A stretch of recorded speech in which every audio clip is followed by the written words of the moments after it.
5 years ago, Florida State basketball's opportunity to win a national title was wiped out by COVID, and the program that Leonard Hamilton had built hasn't really reached that level again, and now he's resigning. The Noles must have a home run hire to get back to that level.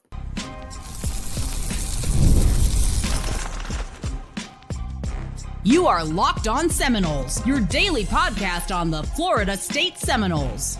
Part of the Locked On Podcast Network, your team every day. Welcome back into Locked On Seminoles. I am your host, Brian Smith, longtime college football writer and recruiting analyst. Thank you for making Locked On Seminoles your first listen each and every day. Today's show is brought to you by Gametime. Download the app, create an account, and use code LOCKEDONCollege for $20 off of your first purchase. Today, I'm going to step outside of my normal box. I don't normally cover Florida State basketball, but this is too big of an event to completely ignore. Leonard Hamilton is obviously stepping down. We all know that at the end of the season. But I wanted some more details before I really kind of dove in and thought about, well, where are they going with this? Who are they going to hire? Why? If you really research it, it's really a shame that Florida State kind of got hosed with COVID, and that era was just completely wiped out in general. And even now, they're a solid program. They're winning at a decent clip, but they're 5-7 in the conference. They're 14-9. They'll make some kind of postseason play if they make a little run here, but the program is not where it was. Leonard Hamilton, he's over 75 years old, and they have to make a good move. Athletic director Michael Alford made some statements recently that were really important to kind of dive into, and Warchant had a good article on it. I'm going to use it as an overdraft of what's going on. But here's the key again. While you're listening to some of these comments, even if you have already listened to them before in some capacity, Florida State must make an elite hire here. You can win a national title with Florida State. No question. They were close 5 years ago. You only need one or two great players to do it. And in the era of the transfer portal, a school like Florida State in Florida, it's an attractive place just for that. And the state of Florida as a high school state is elite. You've got IMG Academy that's got players. The Miami area always has players. There's a random guy here or there. There's some other programs in the Orlando area that are really, really good. There's no reason just with that, the home base at Florida State can't have a great roster year in and year out. But it starts with the head coach. What is a home run hire? Somebody that gets Florida State, understands recruiting Florida is important, and can get involved with everything in the program, and it's not going to become stagnant. It's, be honest now, Leonard Hamilton's a great guy by all accounts, but it has been stagnant for a while. It's time for that to change. So, again, I want to dive into what's going on with this article, some of the comments from Mr. Alford, what we expect, a few of the names involved, but here we go with this. Michael Alford, again, AD for FSU. Here are his statements. It's an attractive job, and it's an attractive job because of Leonard Hamilton. He gave a lot of kudos to Leonard, and he should. He's been a great man, Florida State for over 20 years, so that's a good thing. They know the program is in a good place. They know that it's supported well. They know that we care about that sport here, and we want to be successful. But I will go back to the statement that any coach that's interested in this position is interested in it because of him and 23 years. That's a long time. And they know they're going to inherit something that's in a good spot. He's right. You have a chance at a home run hire because Florida State has the infrastructure to make it work. They're still competitive even with Leonard Hamilton being over 75 years of age. Think about that. How hard that would be to recruit, because most kids know they're not going to finish in Tallahassee with the same head coach that hired them. Continuing on with Mr. Alford, just continuing that conversation of where we're headed, what's best for you, what's best for us, Alford said, adding that he and the Seminoles' entire athletic department is grateful for Hamilton's contributions. Just the respect I have for him and what he's meant to this university and what he's meant to this program, but more importantly, what he's meant to the countless number of student athletes that have come through here is just truly remarkable. I'm glad that Alford went out of his way to say that, because everything that I've ever heard about Hamilton, even before he got to Florida State, when he was at Miami, he was successful. That program was terrible forever. He got it to be a winning program. Then he goes to Florida State, program that's not historically great, and he turns that thing into a winner.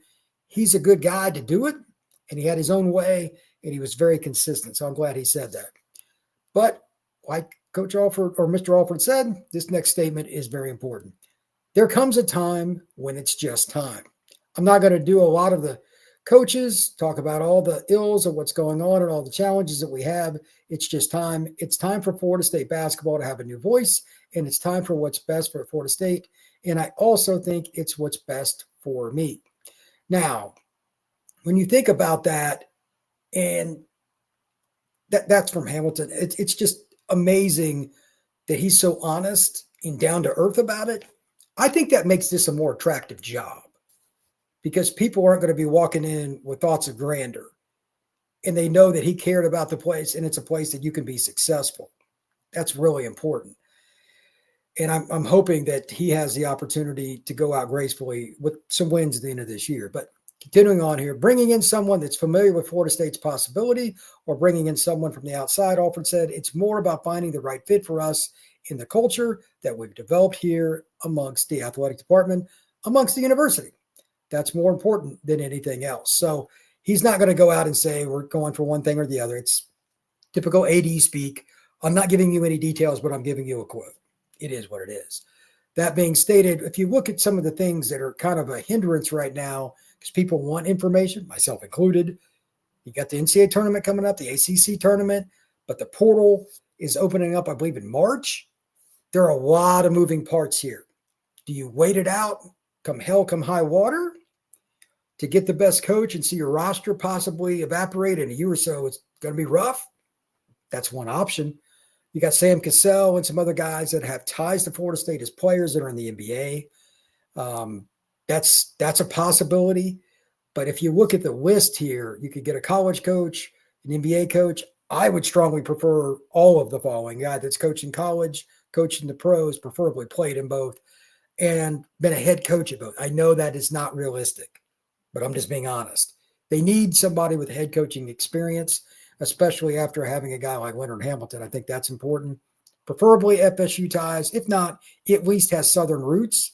For instance, Leonard Hamilton's from North Carolina originally, and he coached at Miami. So there was some semblance of understanding recruiting in the South, culture in the South. That's important as well. Back to the comments here. We have an obligation to these young men to know that the future is going to be holding for the program and the university, Alford said. So that did play a key role. Moving on down a little further, I never spoke to Wink until he was finished, and I really didn't speak to him until about 24 hours after he was finished, Alford said, because it's tough walking off the field at Omaha. It'll be tough walking off the field or the court in the NCAA tournament game. I respect they have a job to do. They have a program to lead at that time. But as soon as it's over, I would like to have a quick conversation with them. So it depends on who we're targeting, and where they are in the process. I give Alford a credit with about 1,000,000% here. It is such a perplexing deal. He's going through the names. He's got a little time, got a month or so to figure this out, but he needs to be moving quickly because it could be a guy that needs an answer fast, because what if another elite program wants to make an offer? He has to be ready, and he wants to move on quickly from Leonard Hamilton when that time comes. And hopefully it's after the season, so it's a very smooth transition, but that is not, I repeat, that is not a lock. I can tell you right now, the people that have reached out, it's still Florida State, Alford said. It's still Florida State Seminoles. It's one of the top brands of the country. People want to be a part of it. And you look at it, there are only so many instances that you can be a part of a brand like this, have the holistic approach that we have and win across the board, and be a top 25 public institution in America. And to live in a beautiful Tallahassee, I mean, we have everything going for us in the right way. So therefore, there's a lot of interest in this position. I want to expand on a little bit of what he's talking about there. Florida State is a pretty attractive job. But when I come back, I want to add a little something to it that makes you kind of think about, why couldn't Florida State be a national program in basketball? That is next here on Locked On Seminoles. Looking for tickets to the next big event? Whether it's a concert, comedy show, or a sports game, finding the right ticket at the right price can be a headache. But with Gametime Picks, it's never been easier. Let me tell you how it works. Gametime Picks, the app does all the work for you. It curates the best deals so you don't have to waste time searching through endless ticket listings. I've been using Gametime Picks for a while now, and here's why I love it. The curated deals make it super simple to find great tickets at a great price. No more sifting through thousands of options. Also, the seat view. You click on the seat right there on your phone, and you can see the pitcher's mound from your seat. You could see the stage at a concert or anything else that you go to. It's really reassuring. And the best part, you're covered with Gametime's lowest price guarantee. Even if you find a better price somewhere else, they'll refund you 110% of the difference. Ready to make your next event even better? Download Gametime app, create an account, and use code LOCKEDONCollege for $20 off your first purchase. Terms apply. Again, that's Locked On College for $20 off. Download Gametime today. Last minute tickets, lowest price guaranteed. Florida State, if they want, with their NIL opportunities and with all the different opportunities in the state to recruit, Mount Verde, IMG, etc. We talked about that a little bit earlier. Why couldn't they be a top 10 program? Year in and year out. If you make the right hire, that's possible. But what if you just hire somebody good? Let me be very clear here. Somebody good is somebody that can coach or they can recruit, but they're not necessarily really good at both. You need somebody that's willing to dedicate themselves to being at Florida State for the long haul. And they also need somebody that they can dedicate to themselves to wanting to be on the recruiting grind.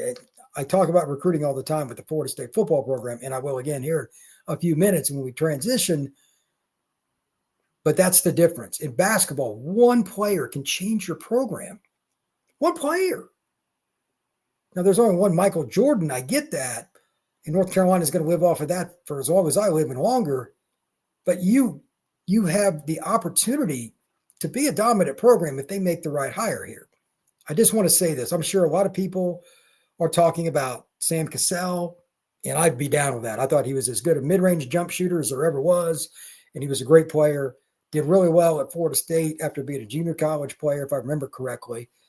And he's in the NBA. Maybe that's the right hire. But do not discount somebody, and Alford talked about this in the article on War Chant as well. They could go outside the program. That might be the best thing. Sometimes change is good. What is good for Florida State now may not have been the same, say, 3, 4, 5, 8 years ago. It's just a part of the process. You have to look at it.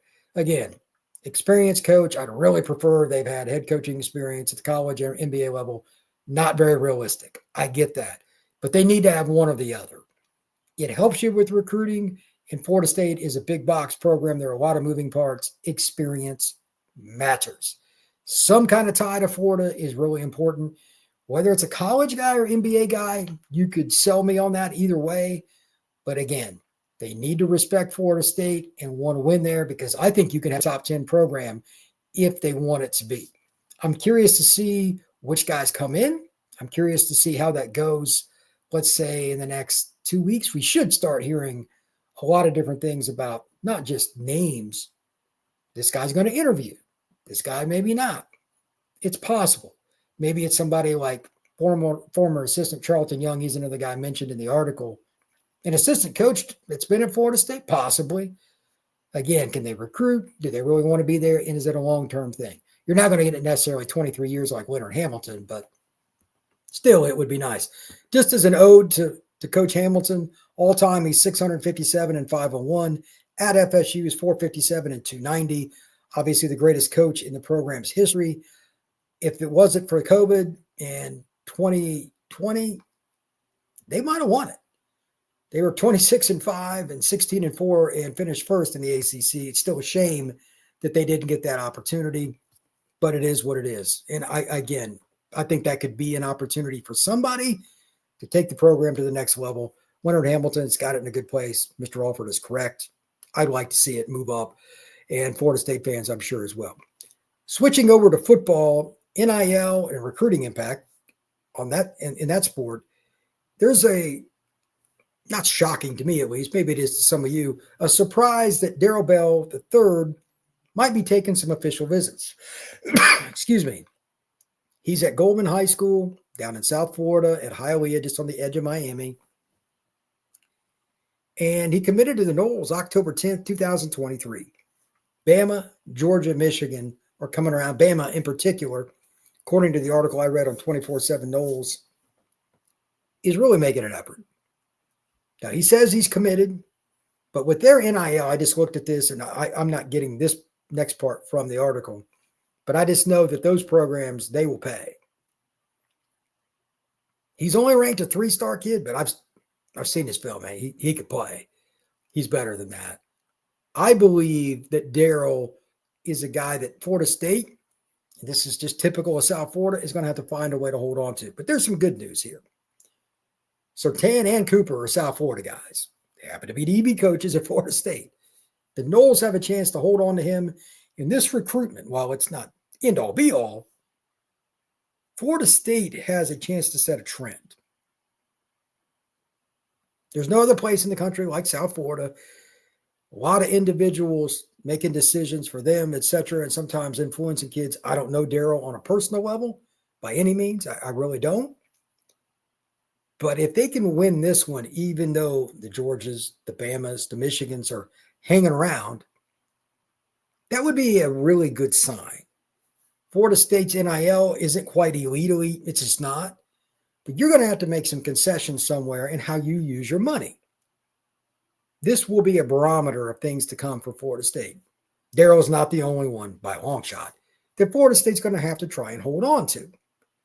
But especially if you've got 2 DB coaches in South Florida, you're competing against Miami, who has elite NIL money.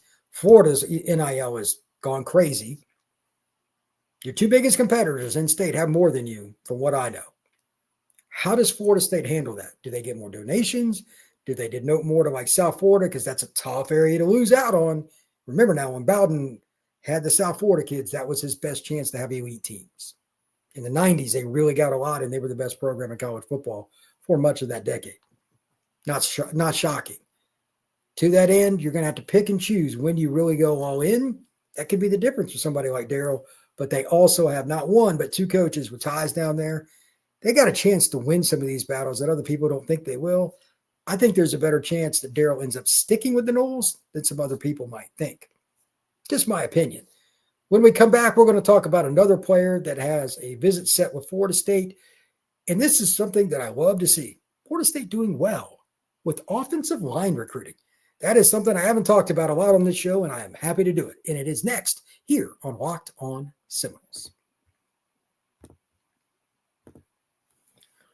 The big game is almost here, and there's no better way to make it even more exciting than with PrizePicks, the best place for daily fantasy sports. Over 10 million members and billions in winnings awarded. PrizePicks makes it fun and simple to get in on the action.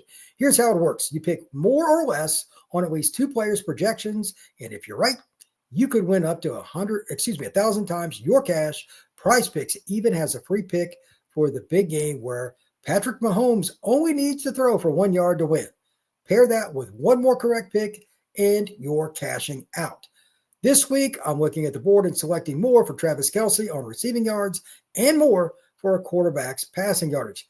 What I love most, fast, safe withdrawals. When I win, my cash is in my account in as little as 15 minutes. Check out the promos tab to tail any of the super sweet million winners big game lineups. If you tail a lineup that goes 3 for 3, you can win a split of $1 million in promo funds. Download the app and use code LOCKEDONCollege for $50 instantly after you play your first $5 lineup. That's Locked On College for $50 instantly after you play your first $5 lineup. PrizePicks, run your game.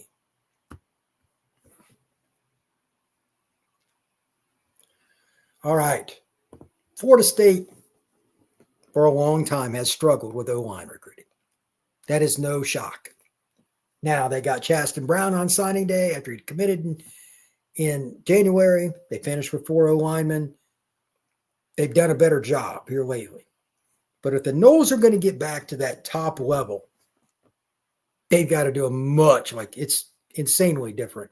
How much better they got to do from year to year with offensive line recruiting. No way around it. Excuse me. I don't know if it's for any particular reason other than just poor recruiting efforts by the staff, because it shouldn't be that hard to recruit at Florida State. It shouldn't. That's why I'm happy to report, according to 24/7, Johnny Jones, he's at Berkeley Prep in Tampa. Coach Dominic Sayo is a great guy. 6'7", 305 at Berkeley Prep. He's got Florida on May 30th. He's got Florida State on the 6th of June. This is a kid that is going to have offers across the country. He's very raw. He's going to need a year or two, but the frame and the athleticism are there. I'm curious to see who else he sets up a visit with, but I love that the Noles are one of his first visits. This is a good sign. Thank the Lord that Florida State has made it to this point. Last year, and really, if you just look at Florida State since about 2018, their O-line recruiting has been so inconsistent. It's probably the worst of the major Power 4 programs, the top 15 to 20 schools that legitimately have a chance to win titles. An in-state kid, a pure offensive tackle from an elite academic school in Tampa, setting a visit this early, you should be saying hallelujah as a Florida State fan. To that end, I have a lot of faith in Herb Hand. He'll probably find some kind of under-the-radar kid in Alabama or Tennessee or South Carolina or something, but you got to have your base. It's a pretty decent year for offensive linemen within the Sunshine State. If the Noles don't get 2 offensive linemen from the Sunshine State this year, I'll be disappointed. Maybe Johnny's one of them. I don't know. But you're not going to get them if you don't get them on campus. They need 4 offensive linemen in this class, minimum, preferably 5, with 2 of them, again, minimum, being offensive tackles. Johnny Jones, 6'7", 305, so that's a heck of a start. If Florida State cannot continue at this pace, though, they're not going to reach the level they need to. Right now, Florida State's roster is not on the same par with Miami's, maybe just a touch behind Florida's as well, especially since they got Lagway. This is how you can get back in the game. Gus Malzahn has talked about it. Norvell has talked about it. And as a program, it's just known with the way they hired Coach White, they want to be a lineman team. The 3-man line, the bigger linemen on both sides of the ball, this is important. This spring, as they set up these official visits, if you don't see a lot of big guys setting up a trip to Tallahassee, they are not achieving what they should. Right now, it's off to a good start. I talked about some of the OBs a couple of days ago here at Locked On Seminoles. We're just getting started, but you just don't know when kids are going to actually publicly announce. So it's good to hear that Jones is doing that with Florida State. Keep an eye on it, though. Both sides of the ball. I'm a little more curious about O-line because of the recent failures there. But D-line, too. Florida State wants to be a lineman team. And to do that, you got to win in the high school ranks first and foremost. Thank you once again for making Locked On Seminoles your first listen each and every day. Truly appreciate you stopping in to talk some Noles with me. Hit that like button, notification bell, and subscribe to the Locked On Seminoles podcast and share it. I'd love to get in front of more Noles fans. Everybody have a good one. I'll see you again tomorrow.